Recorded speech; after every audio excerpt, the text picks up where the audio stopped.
operation IAS భారీ మార్పులు చేసిన కొత్త సర్కార్ కేసీఆర్ కుట్రల్ని దాచేసిన కొంతమంది ఐఏఎస్లు అలాంటి వారందరికీ కొత్త సర్కార్తో చెక్కు నిజాయితీ పరుల్ని పక్కన పెట్టిన గత సర్కార్ లూప్ లైన్ పోస్టులకే పరిమితం చేసిన వైనం కేసీఆర్ కు అనుకూలంగా వ్యవహరించిన వాళ్ళే బెస్ట్ ఒకప్పటి డైనమిక్ ఆఫీసర్లు కాకపాలనలో కనుమరుగైపోయారు బీఆర్ఎస్ కు తొత్తులుగా మరికొంతమంది ఐఏఎస్లకు తప్పని లీడర్ల వేధింపులు కొత్త సర్కార్ రాకతో పలువురికి ఊరట ఇగో తెలంగాణ మొత్తం బీహారీ ముఠ కేసీఆర్ చుట్టూ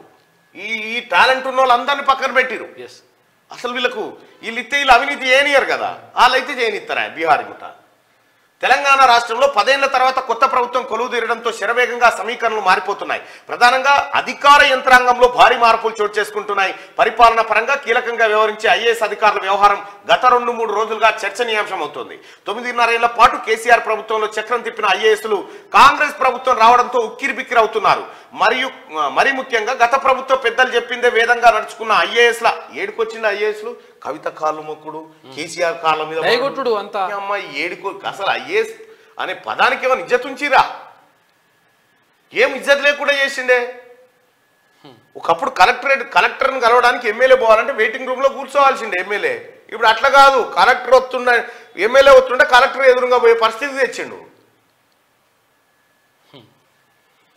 కేసీఆర్ హయాంలో చక్రం తిప్పిన ఐఏఎస్లు 9.5 ఏళ్ల పాటు కేసీఆర్ కాక హయాంలో కొంతమంది ఐఏఎస్లు ప్రభుత్వానికి తొత్తులుగా వ్యవహరించారు ఇదే సమయంలో గత ప్రభుత్వ పెద్దలు సైతం తమకు అనుకూలంగా పనిచేసే ఐఏఎస్లకి కీలక బాధ్యతలు అప్పగించారు డైనమిక్ ఆఫీసర్లుగా గుర్తింపు ఉన్న ఐఏఎస్లు ఎవ్వరూ తమకు అనుకూలంగా వ్యవహరించకపోయినా వారిని లూప్ లైన్ పోస్టులకే పరిమితం చేయడం కేసీఆర్ ప్రభుత్వానికి చెల్లింది కేసీఆర్ అండ్ కోకు ఎవరైతే అనుకూలంగా వ్యవహరిస్తారో అలాంటి ఐఏఎస్లే బెస్ట్ అంటూ కితాబు ఇవ్వడం పరిపాటిగా మారింది కొంతమంది ఐఏఎస్లకైతే బీఆర్ఎస్ లీడర్ల నుంచి వేధింపులు సైతం తప్పలేదన్న సంగతి కొత్తేం కాదు బీఆర్ఎస్ లీడర్ల వేధింపులు తట్టుకోలేక కొంతమంది కేంద్ర సర్వీసులోకి వెళ్లారనే ప్రచారం ఉండగా మరికొంతమంది లూప్ లైన్ పోస్టులు బెటర్ అంటూ మౌనంగా ఉండిపోయారు కేసీఆర్ ప్రభుత్వ అక్రమాలను కప్పిపుచ్చిన ఐఏఎస్ అధికారుల ముందు హేళనకు గురైన సందర్భాలు అనేక లేకపోతే వీటన్నిటిని దృష్టిలో పెట్టుకుని కొత్త సర్కార్ చర్యలు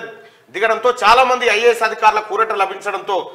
లభించడంలో సందేహం లేదు చాలా మంచి ఐఏఎస్ ఆఫీసర్లు ఉన్నారు కేసీఆర్ పరిపాలనలో ఏం కదా ఆర్ఎస్ ప్రవీణ్ కుమార్ సార్ వెళ్ళిపోయింది ఆకునూరి మురళీ సార్ వెళ్ళిపోయింది టాలెంటెడ్ వీళ్ళంతా వీళ్ళు అవినీతి చేయనియరు కదా అవినీతి చేసేటోడు కావన్నా కేసీఆర్ కు అట్లా ఆఖరికి కాళ్ళు మొక్కించుకునే కాడికి తెచ్చిండు ఐఏఎస్లని ఐఏఎస్లకు ఉన్నటువంటి గౌరవాన్ని కాంగ్రెస్ పార్టీ పునర్ప్రతిష్ఠిస్తుంది తెలంగాణ రాష్ట్రంలో మీరెవరికి తల వంచాల్సిన పని లేదు